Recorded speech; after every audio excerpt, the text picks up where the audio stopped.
So this is the entrance to the military base. We're allowed in here? Yeah. This is my favorite genre of bikes, right? Surrons, Talarias, E-Ride Pros. We just got our hands on a new competitor. This is unreleased that should have the same benefits of these bikes, but it's actually street legal. Let's see if it's worth the $5,000 price tag.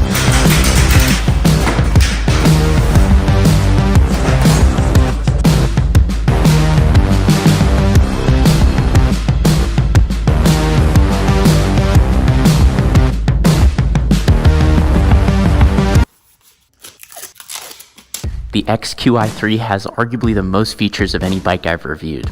The wheels and suspension are just like Surron, KKE, and 19-inch knobbies, but that's where the similarities end. There's a big step up in the brakes. These are DOT rather than mineral oil, and the levers have more of a motorcycle feel.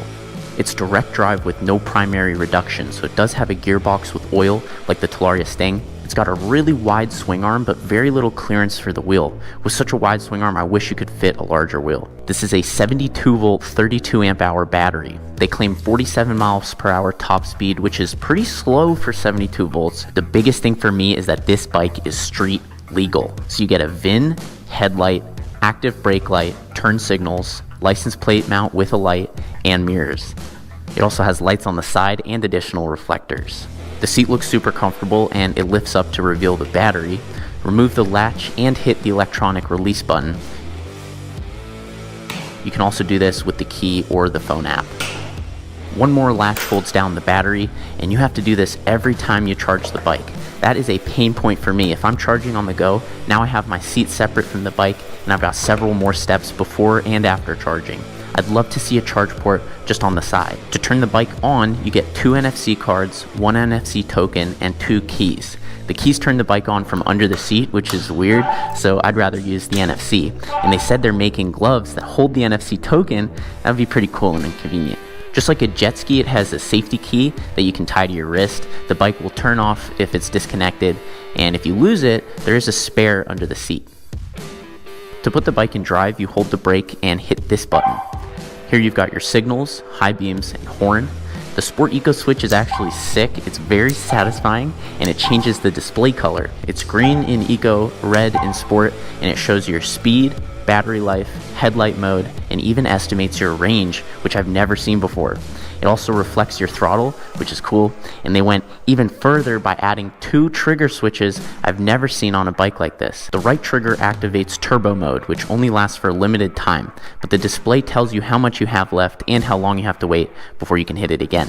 I'm not a fan of turbo buttons, but at least it tells you what's going on. Press down on the right trigger and you'll change the display to a lap timer.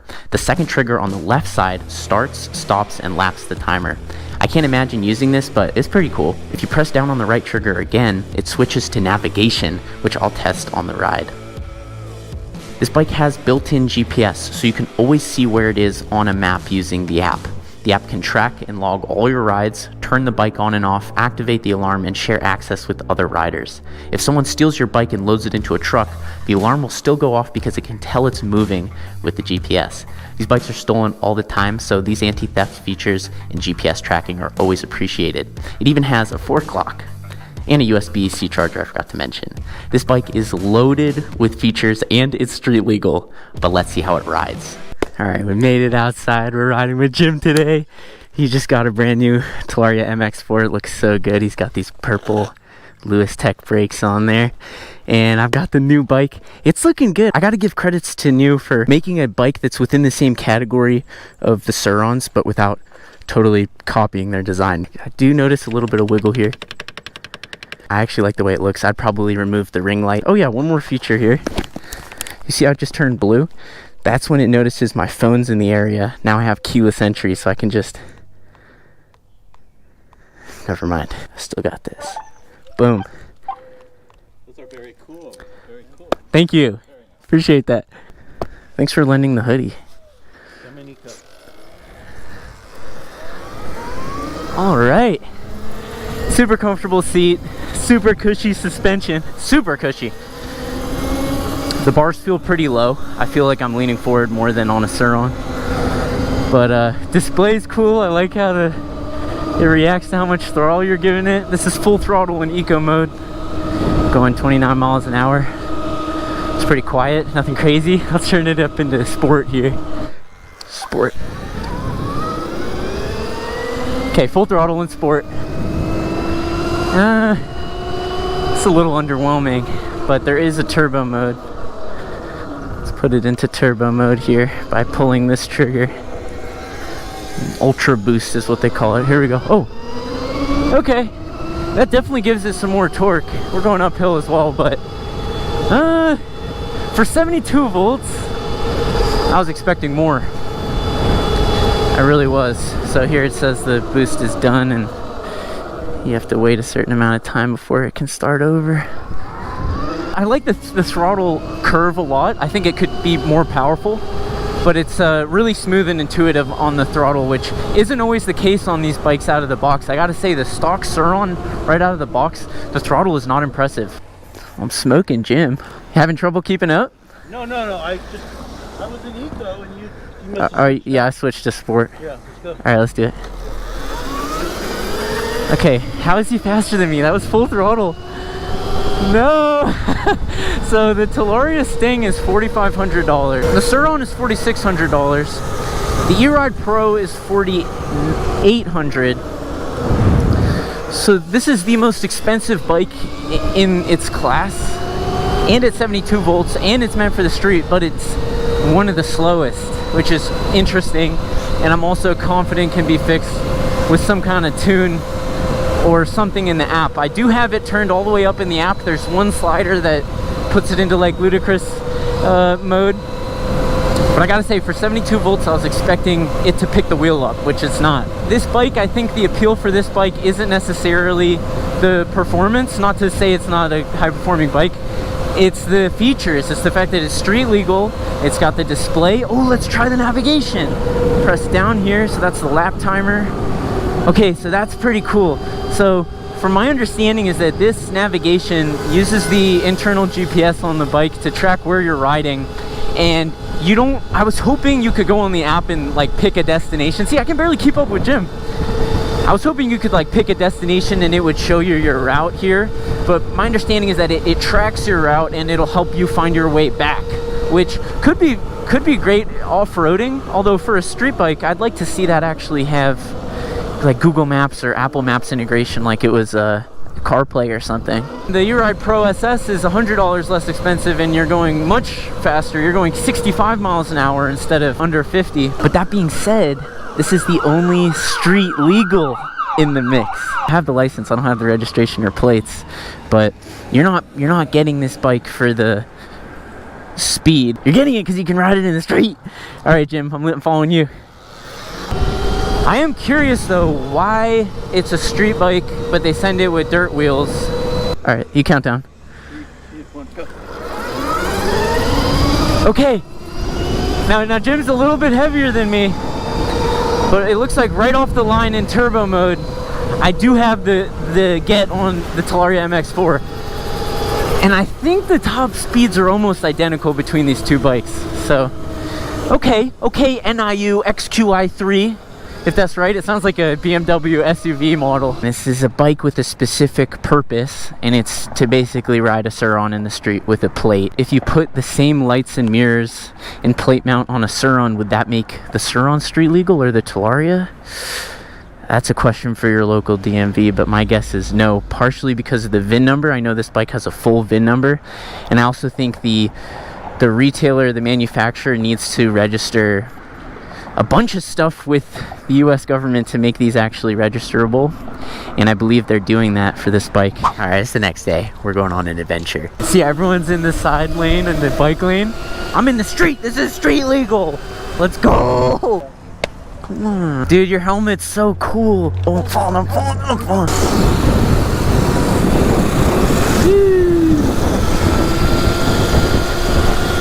Yeah. That's crazy, actually.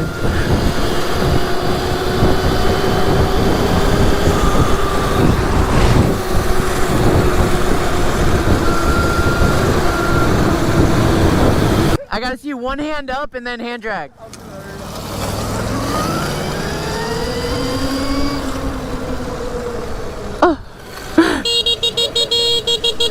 So sick.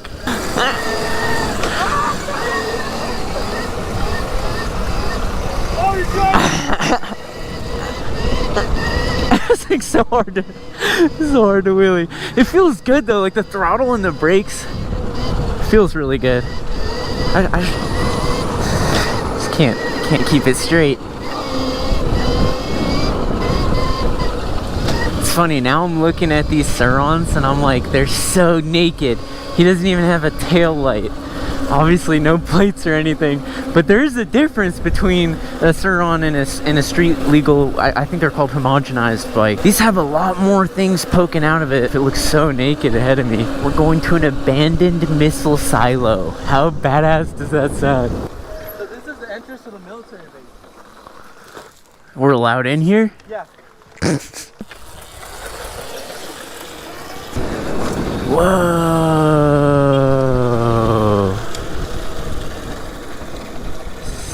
Sick. Bullet holes all over it. This is so sick.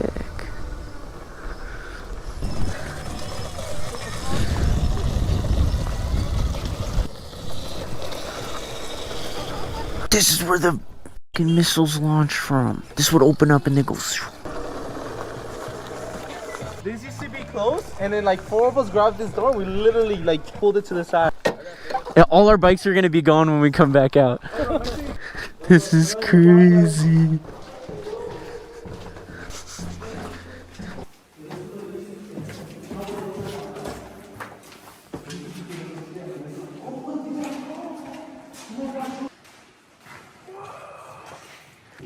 This is crazy. This is crazy. Look at this door. Something special behind here. So this is what people used to sleep 24/7. And then they had an exit. They had an emergency exit. Ew, it smells fucking poisonous in here. This is like fungus and shit. Bro, what the fuck? Why is there bunkers? That was the exit. Holy sh! That's how they got out. Just in case they're like bombed. Dude, this is so. I feel like it's bad to be in here breathing it. Not really. It's just like a bunch of asbestos. What's asbestos? It kills you. Fucking poisonous. Yeah, that's fucking asbestos for sure. What the fuck? We gotta get out of here. We gotta get out of here. I'm joking. What is asbestos? Asbestos was a chemical they had to ban because it gave everyone cancer. These bikes are the perfect way to explore here. Whoa! Dude, are they wild or? No, they're not wild. Shut the fuck up. There's like a little farm we passed. Yeah? That's where they sit. This is such a majestic place to be a cow. Shut the fuck. You alright, bro? How's your hand? My hand's bleeding a little bit, but I'll be fine. Hate to see it. I saw you slowly veer off the path. This cow's got the best of you, bro. Full send, huh? You made it look easy. Let's go! I honestly wasn't sure. Oh shit! This is so nice.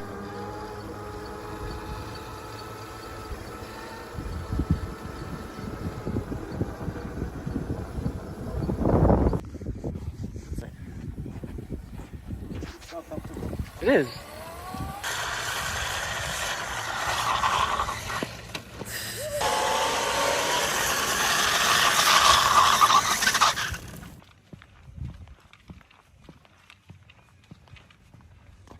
It's a handsome bike. I like the way it looks. I like the way it rides. The throttle is smooth. The suspension's smooth. I think it should be faster. I also don't like that in order to charge the battery, you have to take the seat off and you have to take the lid off and you have to unplug the battery and then plug the charger in. If you're riding this as a street bike, you're charging it every day and that's going to be a really big nuisance. But it's got all the street legal things on it. So this is basically a street legal stock Surron. I would definitely recommend this if you've got a commute under 30 miles in the street. This would make a lot of sense. If you're looking for a stunt bike, maybe not so much. If you're looking for something to get a lot more power on, maybe not so much. But $5,000 for all the features and of course the street legality, I can see that being reasonable. As always, thank you so much for watching until the end. As I do. Yeah.